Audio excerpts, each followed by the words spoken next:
परम पूज्य गुरुदेव की, परम वंदनीय माता जी की, परम वंदनीय माता जी की, सदगुरुदेव की, सदगुरुदेव की, पूज्य गुरुदेव की, परम पूज्य गुरुदेव की, परम वंदनीय माता जी की, परम वंदनीय माता जी की।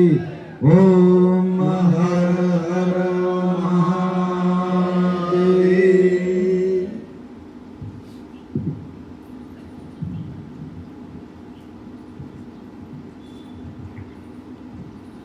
दीपावली के इस महोत्सव पर, इस शेष शुभ अवसर पर गुरुधाम की इस पवित्र भूमि पर आपका स्वागत है और गुरुधाम के इस गौरवशाली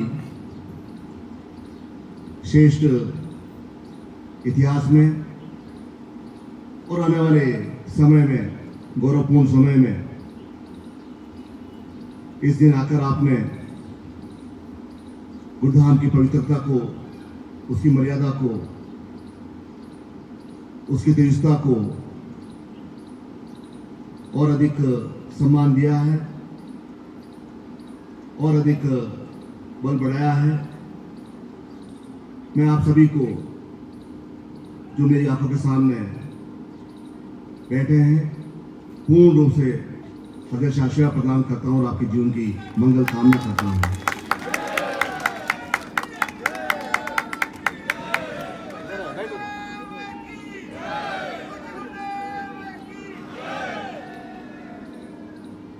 और यही एक शिष्य वर्ग का, एक शेष पुरुष का, एक पूर्ण गरज जीवंत व्यक्तित्व का यह निरंतर प्रयास रहता है। उसकी मन की इच्छा रहती है कि मैं शेष शुभ अवसर पर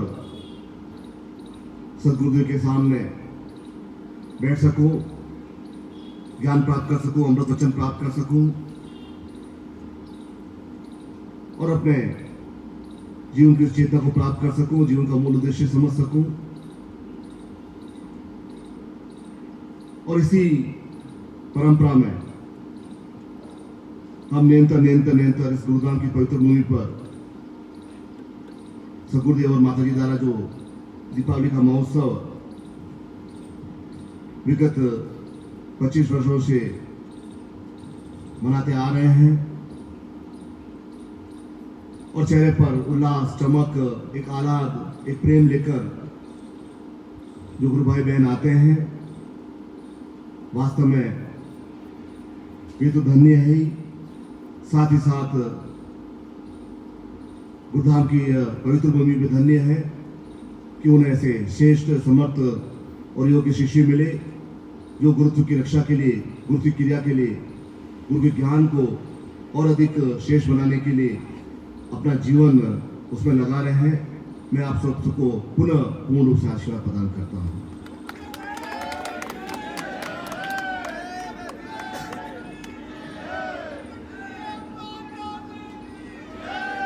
और लक्ष्मी का तात्पर्य क्या है? क्या लक्ष्मी के माध्यम से जीवन में स्थिरता प्राप्त हो सकती है? क्या लक्ष्मी के माध्यम से हमें चैतन्यता प्राप्त हो सकती है, पूर्णता प्राप्त हो सकती है? और क्या हमारे घर का वातावरण ऐसा है कि जहां लक्ष्मी स्थायी रूप से रह सके? और यह लक्ष्मी उपनिषद का एक श्लोक है कि युगों युगों तक, अतः हजारों वर्षों से पहले और हजारों वर्षों आगों तक लक्ष्मी का प्रभाव मनुष्य जीवन में अवश्य रहेगा। लक्ष्मी की व्यापकता, लक्ष्मी की चाह मनुष्य जीवन में हर समय रहेगी, क्योंकि लक्ष्मी के माध्यम से ही हम जीवन में धर्म, अर्थ, कर्म, योग्यता, आनंद को प्राप्त कर सकते हैं। और लक्ष्मी के माध्यम से हम अपने जीवन में सुखों के संसाधन को प्राप्त कर सकते हैं। और जो सदगुरु के चरणों में होगा, जो एक पवित्र भाव लेकर होगा, वह लक्ष्मी का कभी दुरुपयोग नहीं कर सकेगा। और लक्ष्मी के माध्यम से हम अपने जीवन में दिवाले बना सकते हैं, गरीब आश्रितों को भोजन करा सकते हैं, नाम ग्रहण कर सकते हैं। अर्थात जो भी जीवन की उपयोगिता है, जो भी जीवन को सुचारू रूप से चलाने के लिए जो भी क्रिया है, वह हम लक्ष्मी की प्राप्ति के माध्यम से जीवन में वह सब कुछ संभव कर सकते हैं। तो हमारे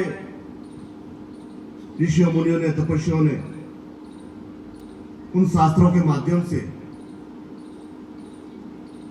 श्रेष्ठ श्लोकों की रचना की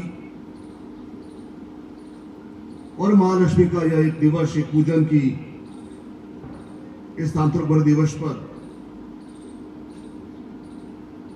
कि जिस समय हम एक साधना करके, एक पूजा करके अपने जीवन में उस लक्ष्मी की चिरस्थायी को प्राप्त कर सकते हैं। लेकिन महालक्ष्मी की पूजा, महालक्ष्मी के दिवस पर हर समय नहीं की जा सकती,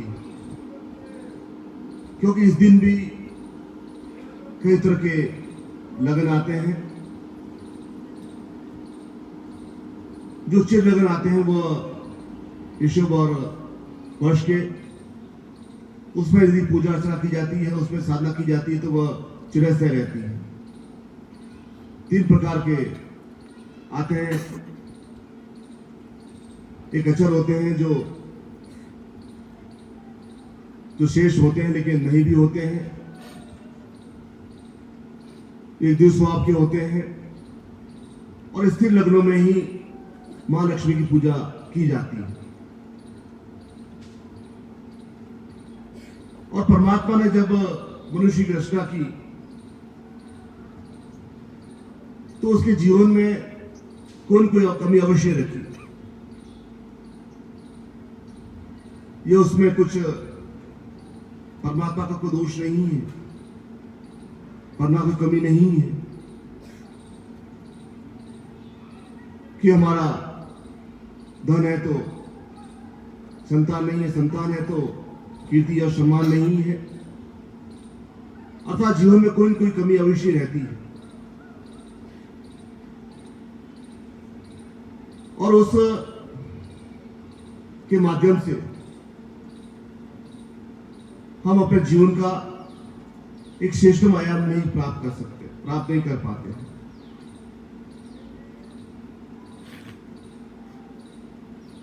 और यह महालक्ष्मी की साधना, अर्थात उनकी योग्यता प्राप्त करना, उनकी पात्रता को प्राप्त करना, यह महालक्ष्मी के दिवसों पर, क्योंकि जरूरी नहीं है कि विधाता ने आपके जीवन में वो भाग्य की रेखा लिखी है कि नहीं लिखी है, कम लिखी है, ज्यादा लिखी है, थोड़ी लिखी है। और उस भाग्य को बदलने के लिए, उस महालक्ष्मी को प्राप्त करने के लिए जीवन में सहारा लेना पड़ता है शास्त्रों का, जीवन में सहारा लेना पड़ता है साधना का। ज्योतिष और पुरुषार्थ आपके इस भाग्य को बदल नहीं सकता है। आप दिन रात मेहनत करते हैं,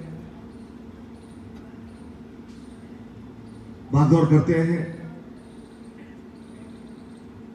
व्यापार करते हैं, कारखाना चलाते हैं, सुबह से लेकर शाम तक। सुबह पहले जल्दी दुकान खोलते हैं, रात को सबसे बाद में खोलते हैं, लेकिन व्यापार चलता ही नहीं है।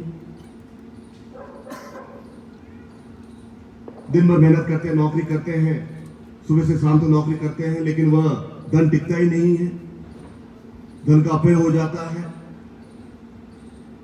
धन तुरंत निकल जाता है बीमारी के माध्यम से या अन्य कोई क्रियाओं के माध्यम से। तो इसका तात्पर्य कि हमारे घर में स्थायी लक्ष्मी नहीं है, हमारे घर में लक्ष्मी का पूर्ण रूप से प्रभाव नहीं है। तो हमारे ऋषियों ने, तपस्वियों ने, योगियों ने कि जब मनुष्य अपने जीवन में शास्त्रों के माध्यम से जो विधि विधान पूर्वक एक साधना करता है और उस योग्यता को प्राप्त करता है, क्योंकि कई बार हम देखते हैं कि आप जो सलाह देते हैं दूसरों को कि तू ऐसा काम कर ले और ऐसे तेरा काम हो जाएगा, और वो काम हो जाता है, लेकिन जब आप अपने खुद पर अमल करते हैं तो वह कार्य नहीं होता। ये अधिकांश मनुष्य के साथ होता है कि वह गाइड तो करते हैं, दूसरों काम निकल जाता है, लेकिन स्वयं उस क्रिया को प्राप्त नहीं कर पाता। और लक्ष्मी को प्राप्त करने के लिए कि हमारे जीवन में वह सद्भाव हो, हमारे जीवन में पूर्णता हो, हमारे जीवन में वह चरित्रता हो, कौन सी क्रिया के माध्यम से? क्योंकि लक्ष्मी का तात्पर्य यह नहीं है कि जीवन में भोग के साथ साथ योग का होना भी आवश्यक होता है। और हमारे शास्त्रों में, उपनिषदों में ऐसा कहीं नहीं लिखा है कि जो मनुष्य भोग को प्राप्त करता है वह अयास हो जाता है, वह गलत रास्तों पर चला जाता है, जब तक जीवन में योग नहीं हो। ऐसा किसी भी सद्गुरुदेव ऐसा कभी किसी के जीवन में नहीं कहते कि तुम्हें केवल योग को ही प्राप्त करना है। अर्थात तुम्हें अपने जीवन में योग को भी प्राप्त करना है, भोग को भी प्राप्त करना है। जीवन में तुम्हारे सब कुछ संसारिक वस्तुएं तुम्हारे पास होनी चाहिए। तुम्हारे पास अच्छा भवन होना चाहिए, तुम्हारे पास अच्छी नौकरी होनी चाहिए, व्यापार होना चाहिए, तुम्हारे बाल बच्चे स्वस्थ होना चाहिए, तुम्हारे पास सब कुछ अपने पूरे अन्न के भंडार होना चाहिए। कोई साधु तपस्वी जीवन में नहीं बनना है,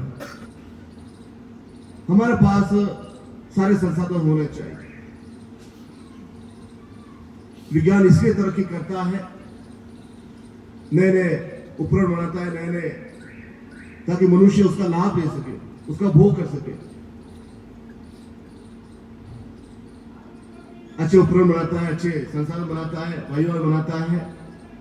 अर्थात ये सब मनुष्य द्वारा बनाया गया, मनुष्य के लिए बनाए गए हैं। मनुष्य की बुद्धि के माध्यम से बनाए गए हैं। तो प्रत्येक मनुष्य इन भोगों को प्राप्त करने के लिए अपने जीवन में मेहनत करता है, लेकिन प्रत्येक मनुष्य अपने जीवन को प्राप्त नहीं कर पाता। भोग का तात्पर्य यह नहीं कि हम अयास बन जाए, भोग का तात्पर्य कि हम अपने जीवन में अच्छे व्यंजन प्राप्त करें, अच्छे होटलों में रुके, हमारी आंखों में एक गंदी नेचर नहीं हो। हमारा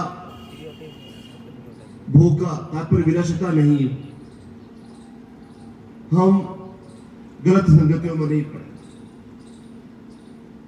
यह भोग का तात्पर्य होता है। और कहीं कहीं ऐसे उदाहरण मिलते हैं जिनके जीवन में कि महालक्ष्मी की प्राप्ति तो है, लेकिन वे उसका लाभ ही नहीं ले पाते हैं, आनंद नहीं ले पाते हैं। नौकर चाकर उनके हलवा पूड़ी खाते हैं, कर्मचारी उनके हलवा पूड़ी खाते हैं और वे टुकर टुकर देखते रहते हैं। ऐसे ही एक सेठ जी जिनका वजन 125 किलो है, 6 महीने पहले मुझसे मिलने आए। नामी सेठ जी थे और अच्छा कारोबार था, जो यहाँ पे बैठते हैं शिष्य, उन्होंने कहा कि गुरुदेव आपसे मिलेंगे, आप यहाँ बैठिए। और जो ही वे मुझसे मिलते हैं, बैठते हो आप बैठिए, और दम से वो सोफा बैठते हैं और सोफा एकदम से धंस जाता है। कहते हैं कि आपको सुबह मजबूत रखना चाहिए। मैंने कहा मुझे क्या मालूम था कि आप जैसा हितोत्व आएगा। कार में बैठते हैं तो उनके लिए एक स्पेशल कार में सीट लगाई गई है, लोहे की सीट। थोड़ा धक्का देते हैं नौकर और फिर वे अंदर घुसते हैं, और मोटर भी धीरे धीरे स्टार्ट होती है, हरक करके स्टार्ट होती है, स्पीड नहीं ले पाती है।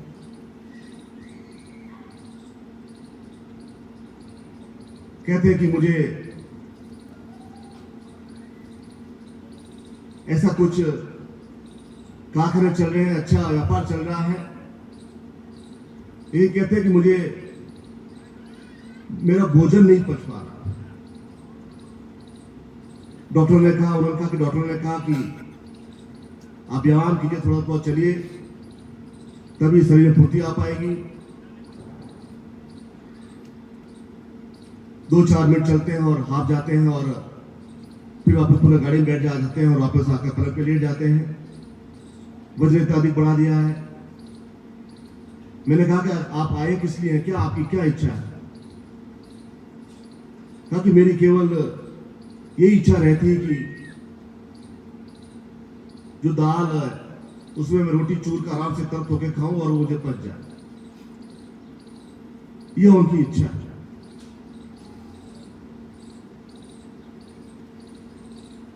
मैंने कहा कि आपको थोड़ा सा साधना करनी चाहिए, पूजा रूम में बैठना चाहिए, मंजाप करना चाहिए। 2-4 मिनट बैठते हैं और शरीर इतना भारी है कि बैठ ही नहीं पाते हैं। फिर वे पंडित से तो मंजाप कराते हैं और अन्य से पंडित से मंजाप कराते हैं, और मंजाप करेंगे और वे अलोपड़ी खाएंगे तो पंडितों के पेट में जाएगा, मंजाप उनके साधना कुछ हो ही नहीं पाती है। तो ऐसे भी हमारे यहां लक्ष्मी उनको भी मेहरबान रहती है, अर्थात उनकी केवल ऐसी छोटी सी इच्छा है।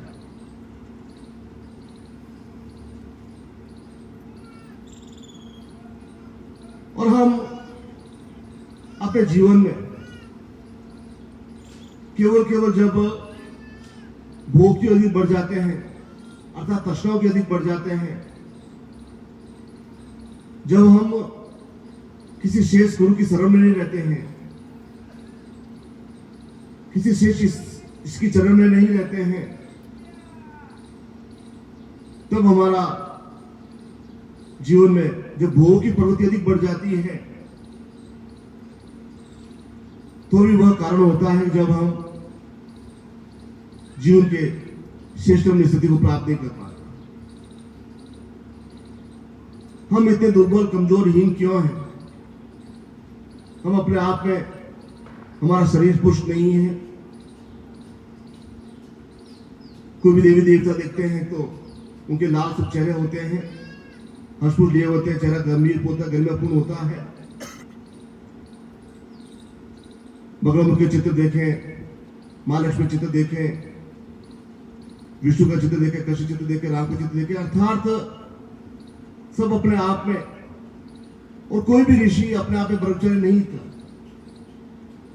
कोई भी ऋषि, चाहे पुरुष, चाहे कना, चाहे वह वशिष्ठ, चाहे विश्वामित्र, सबने अपने जीवन में गृह जीवन को अपनाया और भोगों को प्राप्त किया, और साथ साथ ही वे साधना के माध्यम से उस तेजस्ता और उच्चता तक पहुंचे। क्योंकि हमारे अंदर एक श्रेष्ठ गुरु की चिंतन पूर्ण रूप से हमारे एक समाहित नहीं हुआ, उनका प्रभाव हमारे जीवन में नहीं पड़ा, उनकी पूर्ण रूप से उनकी तपस्या हम अपने जीवन में अंग्रित नहीं कर पाए, जिसकी वजह से हम इच्छाएं तो रखते हैं, मनोकामना रखते हैं, लेकिन वे पूर्ण नहीं हो पाते।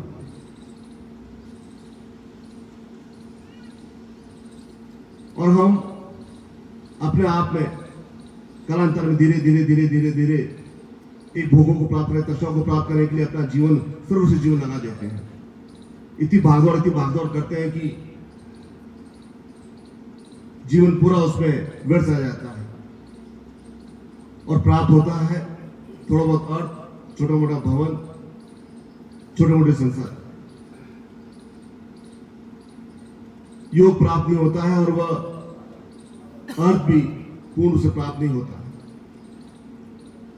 क्योंकि हमने जीवन के सही चिंतन को समझा ही नहीं कि किस प्रकार से उन साधनों के माध्यम से लक्ष्मी की प्राप्ति की जाए, उस तपस्या, उस योग्यता के माध्यम से लक्ष्मी की प्राप्ति की जाए।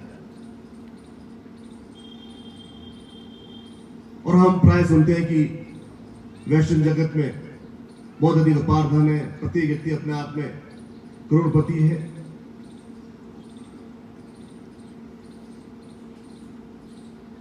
जब तक हम उनके जीवन को जानेंगे नहीं, तब तक हम समझ नहीं पाएंगे। धन की बाहुल्य होने की वजह से जीवन को नहीं समझा जा सकता। उनके जीवन में हर समय एक उद्विग्नता रहती है, हर समय एक घबराहट रहती है, हर समय एक बेचैनी रहती है। हर समय वे अपने जीवन में क्योंकि उनके जीवन में एक चैतन्य का प्रभाव पड़ा ही नहीं, इसलिए यदि सही तौर पर देखा जाए तो वैश्विक जगत में चाहे अमेरिका हो चाहे जापान हो, वहां आत्महत्या की दर ज्यादा है। यदि धन है तो फिर आत्महत्या क्यों है? क्योंकि जीवन में वे किसी ईश्वर की शरण में नहीं है, किसी योग्य समर्थ सद्गुरु की शरण में नहीं है। यहां आते हैं और लाखों रुपए खर्च करके आते हैं और उस सद्गुरु खोज में और चंद गांजा पीते हैं, महीनों में पड़े रहते हैं तटों पर।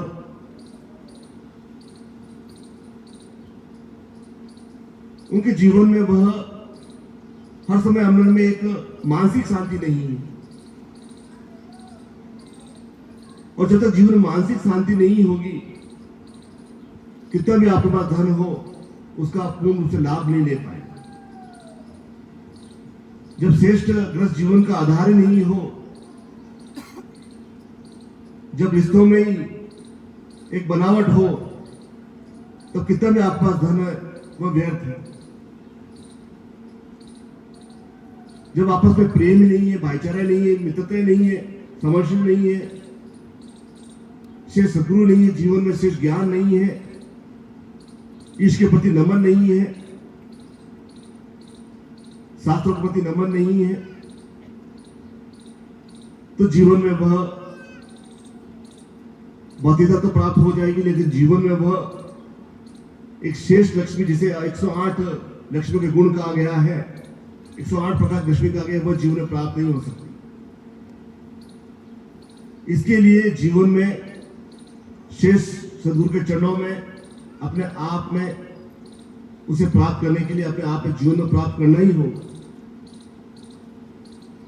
छल के माध्यम से आप, कपड़ के माध्यम से धन कमा लेंगे, लेकिन वह धन आपके पुत्रों को सन्मार्ग पर नहीं ले जाएगा, गलत राह पर रह जाएगा। आपके मन में हर समय एक चिंता बनी रहेगी, क्योंकि आपने जो धन कमाया है वह छल से कमाया है, कपट से कमाया है, गलत क्रियाओं के माध्यम से, गलत नीतियों के माध्यम से कमाया है। संसार आपको माफ नहीं करेगा। और हम चाहते हैं कि हम अपने जीवन में, इसलिए हम धीरे धीरे धीरे धीरे उन साधा तपस्याओं से, उस महालक्ष्मी की पूजा अर्चना से केवल एक फॉर्मेलिटी के रूप में हम पूजा अर्चना कर लेते हैं, लेकिन वह साधा तत्व जो साधना का माध्यम है, जो ऋषियों तपस्वी योगों ने अपनाया, वह हम जीवन में नहीं करते हैं, क्योंकि धीरे धीरे हम कटौती की स्थिति में आ गए। हमने अपनी आंखों में हमारी दिव्य दृष्टि नहीं है, दिव्य दृष्टि नहीं जब तक हम एक सही गुरु को प्राप्त नहीं कर पाते हैं। और दिव्य दृष्टि साधना और दीक्षा के माध्यम से प्राप्त होती है। जब दिव्य दृष्टि नहीं है तो हम सही और गलत में भेद नहीं कर पाते। इससे 98% के व्यक्ति उन फ्रॉड गुरु के चंगुल में फंस जाते हैं। 98% व्यक्ति जो भगवे कपड़े पहने होते हैं, जो लाल सुचेहरा होते हैं, भगवान जागृत बनाए होते हैं, और हम क्योंकि हम कालांतर में धीरे धीरे वो कपड़ों की पूजा करने लगे, डैडी की पूजा करने लगे। कोई भी कितना बड़ा विद्वान हो लेकिन सामान्य से दिखने वाला हो तो हम 2 रुपये नहीं चढ़ाते हैं। ऐसा ही कोई लाल सूट मोटा ताजा हो और भगवा कपड़े में और भगवा कपड़े में तुरंत 1000 रुपये चढ़ा देते हैं, क्योंकि हम विद्वता की पहचान करना ही भूल गए। इसके 2 गुरु होते हैं। एक गुरु जो अपना स्वार्थ सोचता है, अच्छा ये मेरा शिष्य है, चलो तुम ये धन दो, इसमें ये शिखर बनाना है, मंदिर बनाना है, या ऐसा भवन बनाना है। और दूसरा वो होता है जो शिष्यों का हित सोचता है, शिष्यों का स्वार्थ सोचता है कि मैं किस प्रकार से शिष्यों को एक श्रेष्ठ सिद्धियां दे सकूं, श्रेष्ठ ज्ञान दे सकूं, श्रेष्ठ चिंतन दे सकूं। क्योंकि वे जो गुरु हैं, जो अपना स्वार्थ सोचते हैं, वे गुरु तो हैं, उन्होंने ब्राह्मण कुल में जन्म लिया है या ब्राह्मण है, ज्ञान तो है, उनको मेरा प्रणाम है, लेकिन वे वास्तव में सदगुरु नहीं। सदगुरु वे हैं जो एक पूरे शिष्य के जीवन को आमूल चूल पवित्र कर दे, पूरे शिष्य के जीवन की एक रूपरेखा ही बदल दे, पूरे शिष्य के जीवन का भावी पूरा एक चेंज कर दे। बोलिए पूज्य गुरुदेव की, परम पूज्य गुरुदेव की, परम वंदनीय माता जी की, परम वंदनीय माता जी की, सदगुरुदेव की, सदगुरुदेव की, पूज्य गुरुदेव की, परम पूज्य गुरुदेव की, परम वंदनीय माता जी की, परम वंदनीय माता जी की। ओम हर हर महादेव। इसके कपड़ों के माध्यम से नहीं कहा जा सकता। सुदामा चाहे गरीब था, लेकिन वह विद्वता में भगवान श्री कृष्ण के बराबर था, क्योंकि उन्होंने साने पर ऋषि से भगवान श्री कृष्ण के साथ वह ज्ञान प्राप्त किया।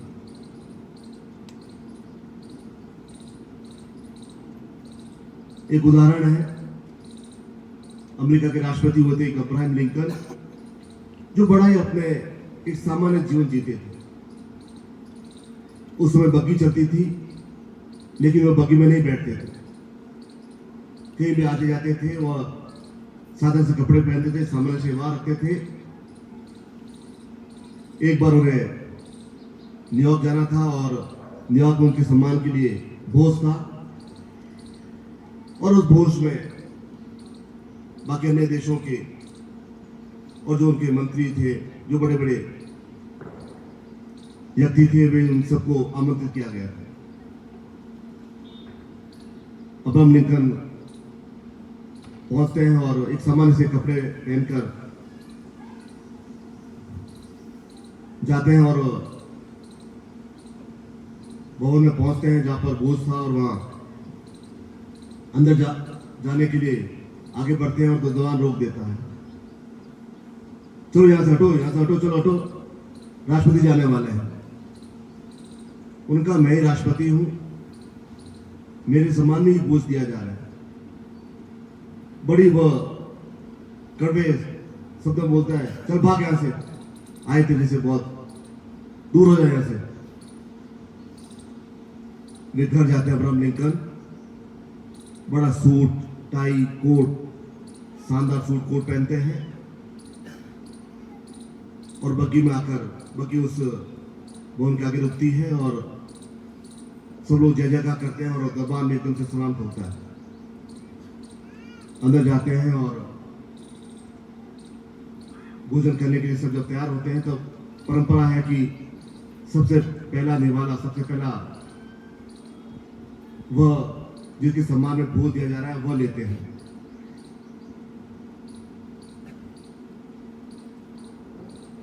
तो मंत्रियों ने कहा कि राष्ट्रपति जी आप भोजन शुरू कीजिए ताकि बाकी सारे जो देशों के जो आए हैं वे आपके साथ भोजन ग्रहण कर सके। कुछ देर राष्ट्रपति सोचते हैं, अब्राहम लिंकन सोचते हैं और एक भोजन का निवाला लेते हैं और अपने कोट पे लगा देते हैं। बाकी सब देखते हैं हो क्या रहा है, क्या हो गया राष्ट्रपति जी को, ये क्या कर रहे हैं, क्या हो गया इनको। दूसरा निवाला लेते हैं और पूरी पैंट पे लगा देते हैं। बाकी सब पूछते हैं राष्ट्रपति जी आप ऐसा क्यों कर रहे हैं, कि भाई मैं थोड़ी राष्ट्रपति हूं, ये तो कोट पैंट राष्ट्रपति है, इसे मैं पहन के आया हूं तभी मुझे ये अंदर आने के लिए मिला है, तो इसके लिए मैं इसको भोजन करा रहा हूं क्योंकि इसकी सम्मान में ये सब कुछ हो रहा है। तो जब तक हमारे स्थूल आके रहेगी तब तक हम गुर्द की पहचान नहीं कर पाएंगे। इसके अंदर के जो दिव्य दृष्टि है उसे जागृत करने के लिए शिष्य को निरंतर अपने जीवन में उन कर्मों और चिंतनों के माध्यम से उन शेष से करना चाहिए कि मैं किस प्रकार से अपने अंदर वो दिव्य दृष्टि जागृत कर सकूं ताकि एक श्रेष्ठ समर्थ गुरु के चरणों में रह सकूं। इसलिए जब आज इस प्रांगण में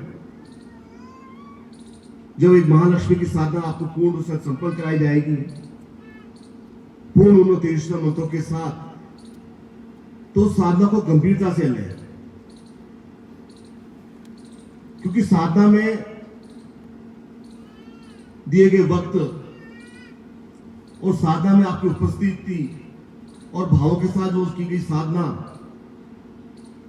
इसका महत्व आज आप समझ नहीं पाएंगे।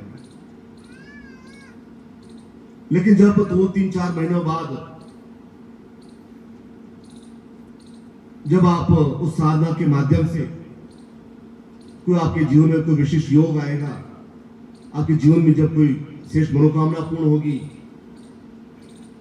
तब आपको ज्ञात होगा कि उस साधना के माध्यम से मेरे जीवन की सबसे बड़ी तकलीफ दूर हुई। और यदि आप उस साधना से वंचित रह जाते हैं और बाकी शिष्य, बाकी श्रेष्ठ आगे बढ़ जाते हैं, तो आपको उस का मलाल होगा कि इस शेष क्षणों पर, जिस महालक्ष्मी की जब इस दिवसों पर जब पूर्ण रूप से इस क्रियात्मक पक्ष पर जो भावों के साथ जब मैंने साधना संपन्न नहीं की, तब आपको मलाल होगा। क्योंकि एक किसान होता है, जो किसान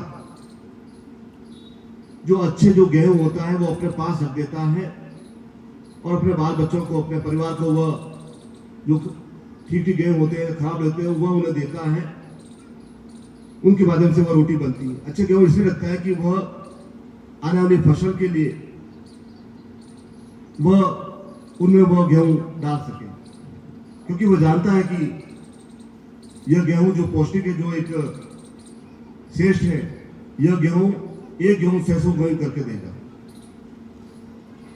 इसे साधना के महत्व को जीवन में समझे कि साधना का तात्पर्य क्या है, साधना किस प्रकार से पूर्णता प्राप्त की जा सकती है, साधक क्रिया क्या है और किस जगह बैठकर हम साधना कर रहे हैं, कौन से श्रेष्ठ पवित्र शुभ अवसर साधना कर रहे हैं, कौन सी तिथि में, कौन से मुहूर्त में वो साधना कर रहे हैं, उसका महत्व प्रत्येक शिष्य को समझ आना चाहिए।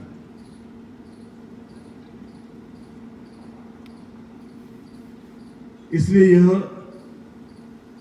साधना का ज्ञान सदगुरुदेव के माध्यम से, माध्यम की कृपा के माध्यम से इस तपोभूमि पर लाखों लाखों शिष्यों ने साधना के करने के माध्यम से अपने जीवन में भोग और योग दोनों को प्राप्त किया और पूर्ण रूप से जीवन की श्रेष्ठतम अवस्था तक पहुंचे।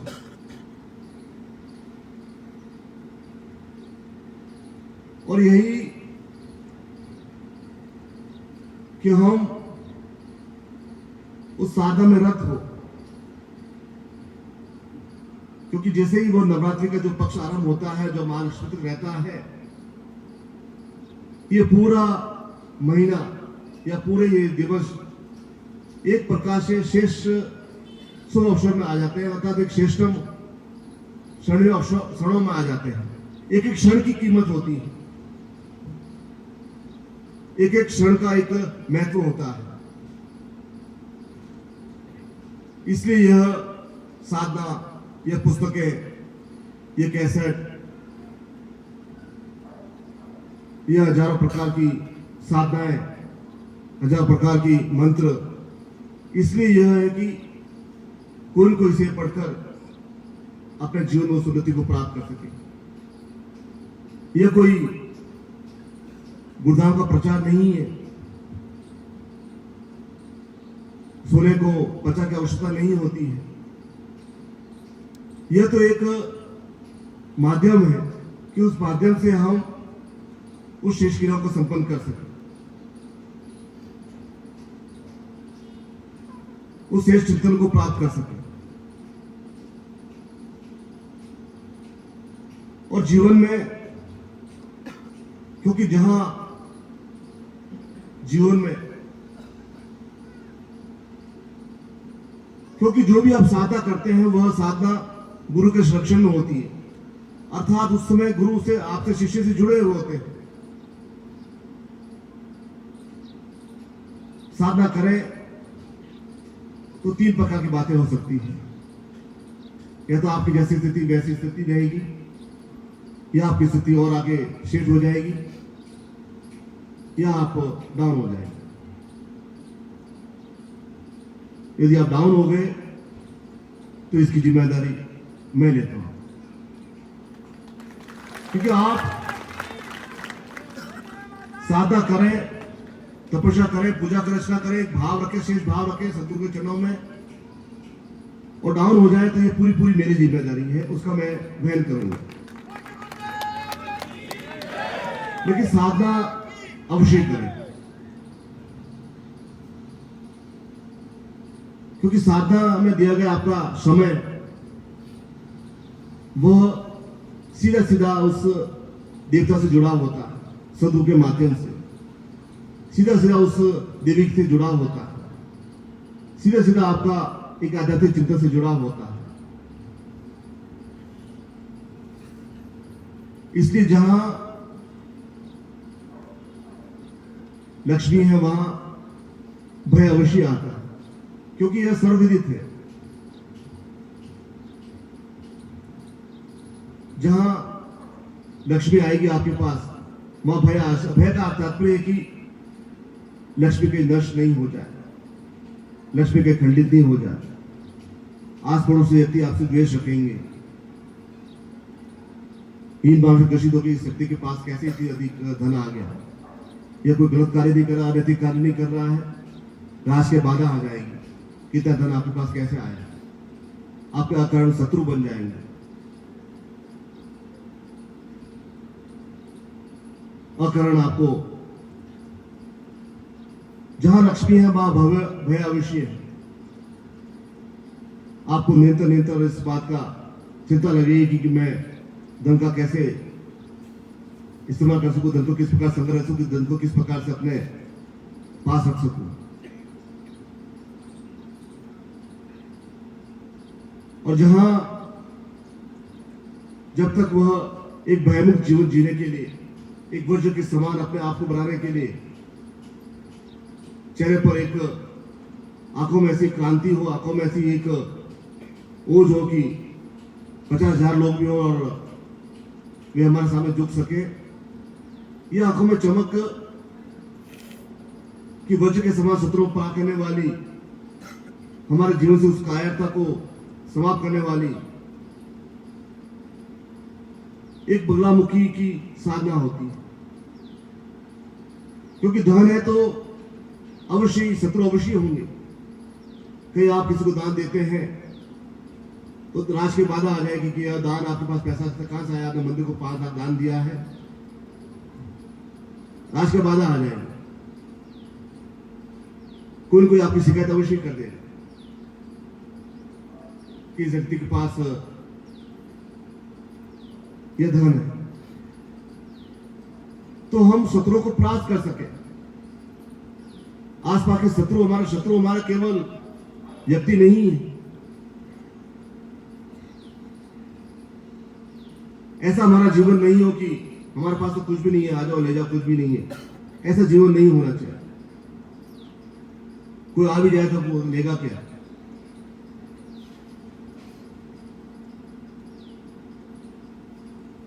एक ब्राह्मण था, वह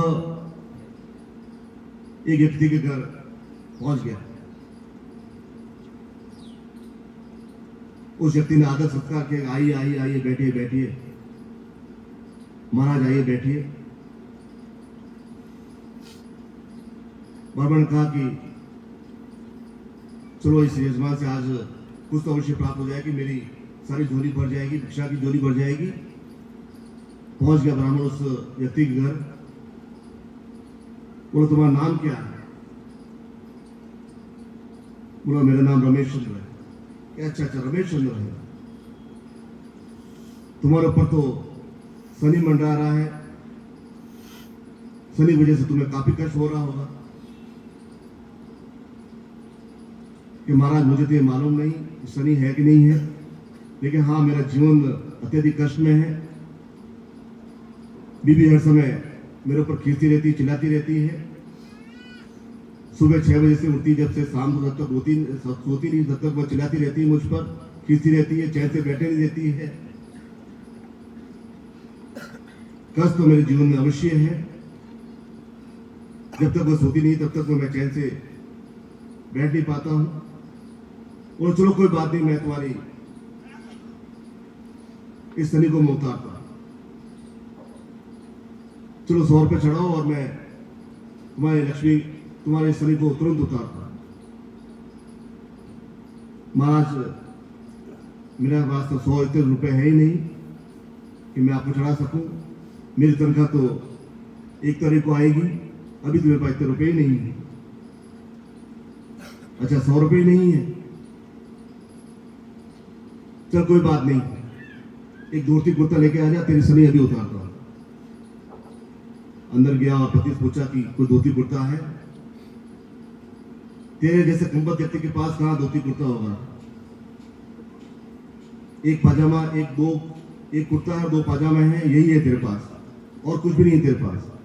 मैं तो दुखी हो गया तेरे पल्ले आकर, मुझे अभी तक कुछ प्राप्त ही नहीं हुआ, मुझे कुछ अच्छा जीवन मिला ही नहीं है, कैसे मैं तेरे कुंभत तेरे पल्ले पड़ गया? जाता है और वो कहता है कि महाराज धोती कुर्ता तो है ना। चल ऐसा कर, कोई बात नहीं, 5 किलो आटा लेके आ जाए। अंदर गया, पति के पास गया, 5 किलो आटा है। कि मूर्ख, आधा किलो आटा पड़ा हुआ है, अब तो कोई हमें उधार भी नहीं देता है, 3 दिन और निकालने हैं, कहां से हम 3 दिन रोटी बनाएंगे? आधा किलो आटा पड़ा है। जाता है और ब्राह्मण से पूछता, कहता है कि 5 किलो आटा ही नहीं। ब्राह्मण सोचता मन में, कैसा कंजूस मेरे पल्ले पड़ गया, किसका मैंने मुंह देखा था। चल कोई बात नहीं, 1 रुपया तो होगा तेरे पास, चल अभी मैं तेरी शनि उतारता, 1 रुपया चढ़ा था। वो व्यक्ति दोनों निकालता है, दोनों बटवा निकालता है, वो कहता है कि मेरे पास 1 रुपये भी नहीं है। तेरे पास 1 रुपये भी नहीं है तो शनि आकर तेरा करेगा क्या? तो शनि को ऐसे रहने दे, कोई बात नहीं। तो जिस व्यक्ति के पास कुछ होगा ही नहीं तो उसे कैसा भय? कौन से शत्रु, कौन से राज के बाधा, कौन से आसपास के, कुछ भय नहीं है। तो हमारे जीवन में महालक्ष्मी की प्राप्ति के साथ साथ हमारे जीवन में बगलामुखी की स्थापना हमारे जीवन में हो, ताकि हमारा जीवन धन धान्य से तो परिपूर्ण रहे, साथ ही साथ हम पूरे शत्रुओं को पार करने में, समस्त शत्रुओं को पार करने में, चाहे वो बीमारी है, चाहे निर्धनता है, चाहे वो राज के बाधा है, चाहे वो शासकीय कुप्रबंध है, चाहे वो कैसी भी शत्रु, कोई भी किसी भी रूप में किसी भी देश में हो सकता है। इसलिए कि हम कालांतर में धीरे धीरे हम साधनों से कट गए, उन संस्कारों से कट गए। आज से 20-25 वर्ष पूर्व प्रत्येक बालक बालिका अपने माता पिता चरण छूकर चरण धोती थी, फिर आगे का अध्ययन और कार्य करती थी। आज मैं आजकल देखता हूं बालकों के तो वे पिता के चरण ही नहीं छूते हैं, क्योंकि ऐसे संस्कार ही नहीं रहे, ऐसा ज्ञान ही नहीं दिया। बालक बड़े होते हैं और जवान होते हैं और पैसे मांगते हैं तो पैसा नहीं देते, तो कहते हैं कि हमको पैदा ही क्यों किया, फिर तुम्हारे पास पैसा ही नहीं था, फिर हमको पैदा क्यों किया। जली गुटी सुनाते हैं, क्योंकि हम उनको संस्कारवान नहीं बना पाए।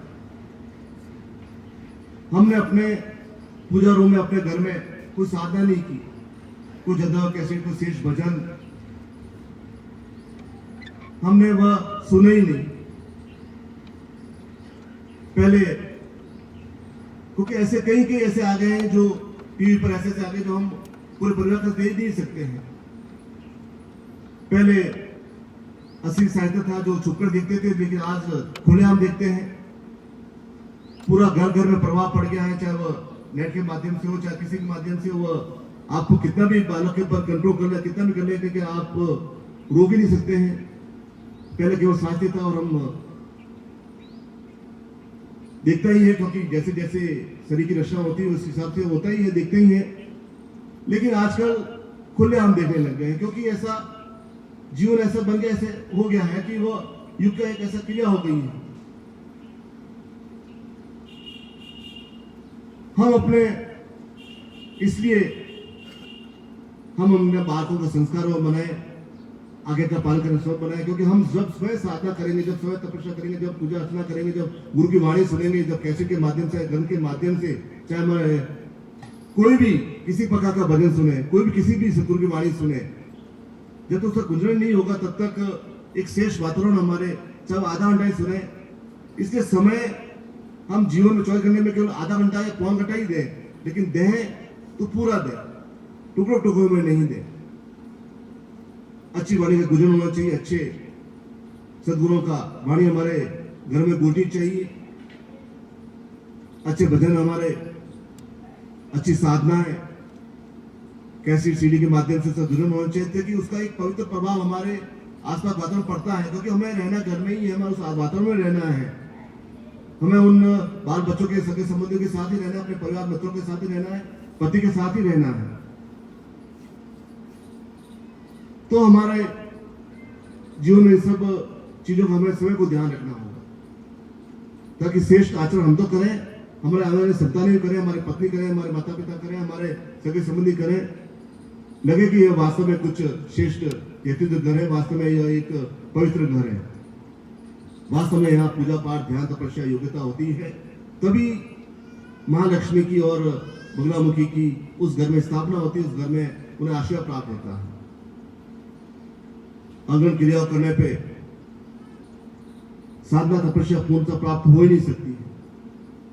और जब एक शेष गुरु के माध्यम से, शेष गुरु की क्रियाओं के माध्यम से, एक स्वयं के अंदर एक दिव्यदृष्टि जागृत करने के माध्यम से कि मैं स्वयं वास्तव में इतना एक शेष जागृत स्वयं सकल शिष्य बनकर कि मैं अपने स्वयं शिक्ष वास्तविक स्वरूप के सदगुरु के दर्शन कर सकूं, उन्हें जान सकूं, उनकी क्रियाओं को, उनके ज्ञान को, चिंतन को प्राप्त कर सकूं, मैं किसी घमंड किसी फरीबे के फेर में नहीं पड़ूं, तो वह दिव्य दृष्टि इस श्रेष्ठ शुभ अवसर पर आपको जीवन में प्राप्त हो और उस साधना के माध्यम से आपके जीवन में महालक्ष्मी और बगलामुखी की चिरस्थायी स्थापना हो, जीवन पर्यंत स्थापना हो और आप अपने जीवन में भोग को प्राप्त करते हुए पूर्ण रूप से योग के माध्यम से जीवन में सदगुरु के साथ चल सके।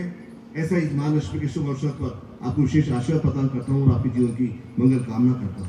बोलिए पूज्य गुरुदेव की, परम पूज्य गुरुदेव की, परम वंदनीय माता जी की, परम वंदनीय माता जी की, सदगुरुदेव की, सदगुरुदेव की, परम वंदनीय माता जी की, परम वंदनीय माता जी की।